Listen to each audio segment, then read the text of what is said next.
Over the past decades, some cases labeled as possession did not begin with violence, but with subtle behavioral changes, moments so small that only old camera footage later revealed something was terribly wrong. These recordings span from the mid-20th century to the early 2000s, capturing 5 young women whose personalities slowly shifted, while cameras silently documented moments no one present could fully explain. No authority officially confirmed anything supernatural, yet witnesses claimed these women stopped behaving like themselves long before they disappeared, leaving behind footage that still unsettles viewers today. The first case began in early 1968 and involved Margaret Hill, a 24-year-old woman living alone in a low-income apartment building on Pine Avenue in Ashwood, Illinois. Neighbors described Margaret as quiet and polite, often returning from factory work in the evenings, rarely socializing, but never displaying signs of aggression or instability during her first months there. According to building records, the first complaints appeared several months later, when residents reported hearing someone standing motionless outside apartment doors late at night. At first, no one connected the sounds to Margaret, until hallway cameras began capturing her standing outside her own door for unusually long periods, sometimes exceeding 20 minutes. Over the following weeks, her posture visibly changed, with her shoulders stiffening and her head remaining lowered, while her body appeared increasingly unresponsive to its surroundings. Several residents later claimed that when they passed her in the hallway, Margaret did not react to voices, footsteps, or even physical contact. By late summer, security footage showed her remaining completely motionless for extended periods. Eyes open, never blinking, staring directly into the camera lens. The first incident involving others reportedly occurred when an elderly neighbor became disoriented in the hallway after encountering Margaret standing silently in the dark, blocking the exit.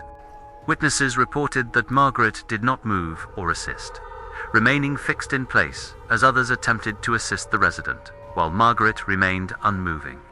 Following that night, residents demanded increased surveillance, believing something about Margaret's behavior had become dangerously unnatural. New footage revealed Margaret beginning to appear in hallways she could not have physically reached in such short time frames, suggesting abnormal movement between camera angles. A maintenance worker reportedly lost his balance near a stairwell after claiming he saw Margaret standing directly behind him in complete silence. The cameras showed no sudden movement, only Margaret's presence at the top of the stairs before the worker lost balance and disappeared from view. After these incidents, management attempted to remove Margaret from the building, but she was never seen leaving through any recorded exit. On the final night, multiple cameras captured Margaret standing in her usual spot as the hallway lights flickered violently, and the footage distorted across all feeds simultaneously. When the image stabilized, Margaret was gone, yet a dark, human-shaped shadow remained fixed on the wall, visible on camera for several minutes afterward. In the weeks following her disappearance, residents reported recurring accidents, camera malfunctions, and an overwhelming sense of being watched in the same hallway. To this day, viewers debate whether Margaret was possessed and gradually lost control, or if the cameras documented something learning how to inhabit a human body.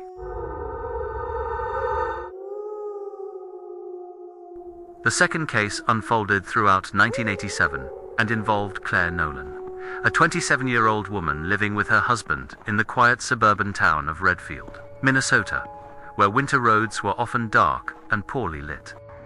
According to her husband, Claire initially began behaving differently during car rides, becoming unusually tense, sitting upright for long periods, and reacting aggressively to sudden headlights or passing vehicles.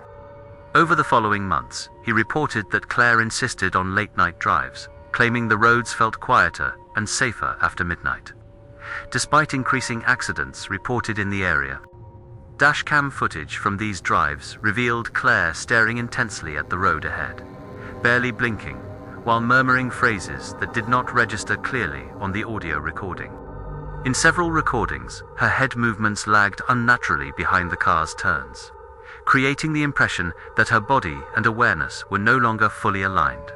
The first serious incident occurred when Claire suddenly grabbed the steering wheel during a night drive, forcing the car off the road and narrowly avoiding a collision with oncoming traffic.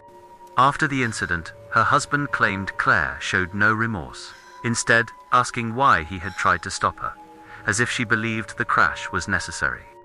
Over the next weeks, dashcam footage documented escalating behavior, including Claire reaching toward the windshield, touching the glass, and reacting violently to reflections at night. Local police reports recorded a serious accident on a rural highway, occurring just minutes after Claire's vehicle left the area. When reviewing the dashcam from that night, investigators noticed Claire smiling faintly as headlights illuminated something crossing the road moments before impact. Witnesses claimed Claire later asked if the road had finally opened, a phrase she repeated during several recorded drives without explanation. On her final recorded drive, the dashcam captured Claire unbuckling her seatbelt while the vehicle was still moving, calmly reaching for the steering wheel once again. The footage cuts out abruptly amid heavy static, just as the vehicle veers off the road with faint laughter from Claire, barely audible beneath the distortion. Claire did not survive the incident, but her husband later stated that the dashcam continued recording several minutes of an empty road, as if it were waiting for something else. Viewers remain divided on whether Claire was possessed and driven toward destruction, or if the road itself became a conduit for something using her to cause harm. The third case developed gradually throughout 1994 and involved Anna Whitmore, a 16-year-old girl living with her parents in a remote wooden house near the forest outside Cold Creek, Maine. Her parents initially noticed subtle changes, including Anna staring into empty rooms, pausing mid-conversation, and asking questions about people who were not present. Over the following months, Anna claimed she could see family members standing in places they were not, insisting someone was watching them from inside the house. Believing the behavior to be strictly related, her parents installed night vision cameras to monitor her sleep and movements during the night.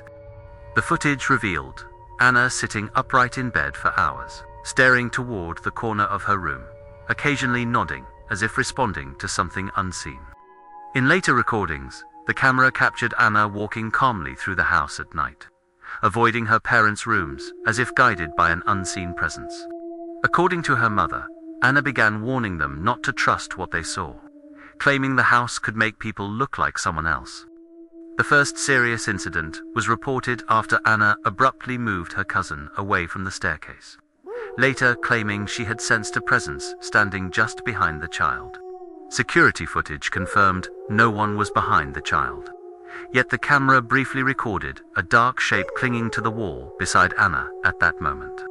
After the incident, Anna's parents sought medical and religious help, but her condition continued to worsen, with her reacting violently to reflections and mirrors. In the final weeks, cameras showed Anna speaking calmly to empty rooms, describing events that had not yet occurred inside the house. The case concluded when Anna left the house late at night and wandered into the forest, later being found severely injured after falling into a ravine she insisted did not exist.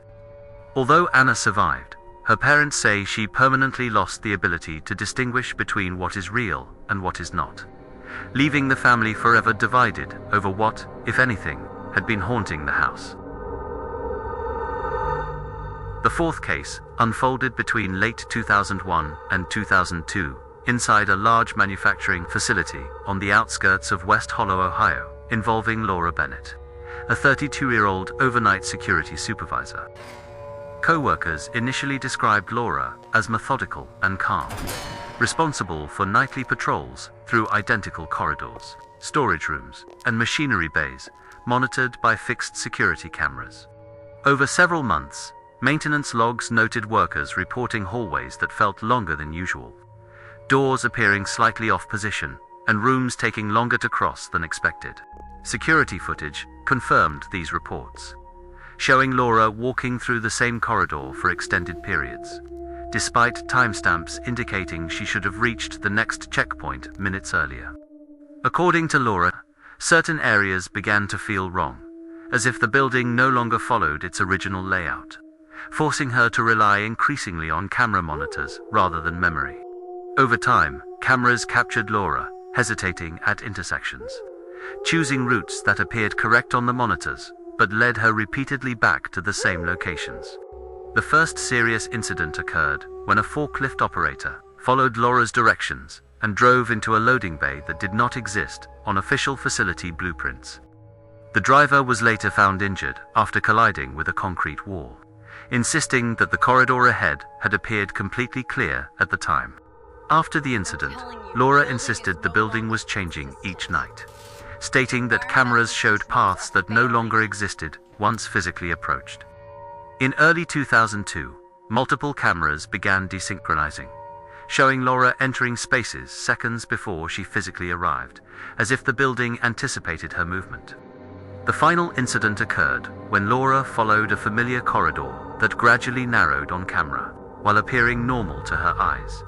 Security footage shows her entering a service shaft, mistakenly labeled as a corridor, after which the recording abruptly cuts to darkness.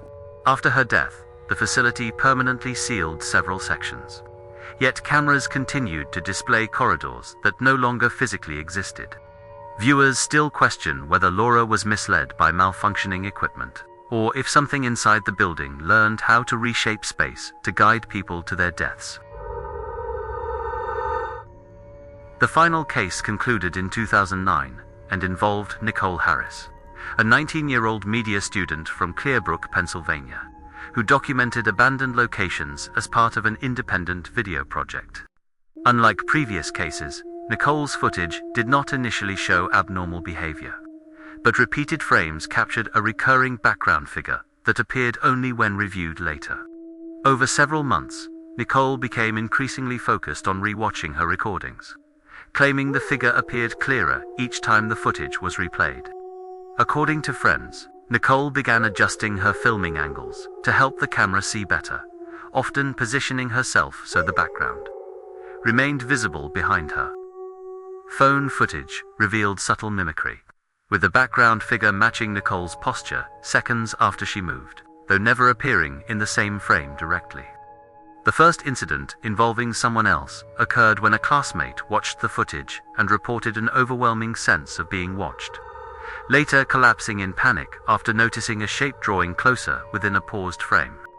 Nicole dismissed concerns, stating the figure was harmless unless directly acknowledged, a claim she repeated while continuing to record nightly. In later recordings, Nicole's reflection appeared delayed in mirrors, while the background figure began appearing where her reflection should have been. Over time, Nicole's speech patterns changed, increasingly describing events from the camera's perspective rather than her own. The final recording began with Nicole filming herself in an abandoned room, stating calmly that the camera already knew who she was.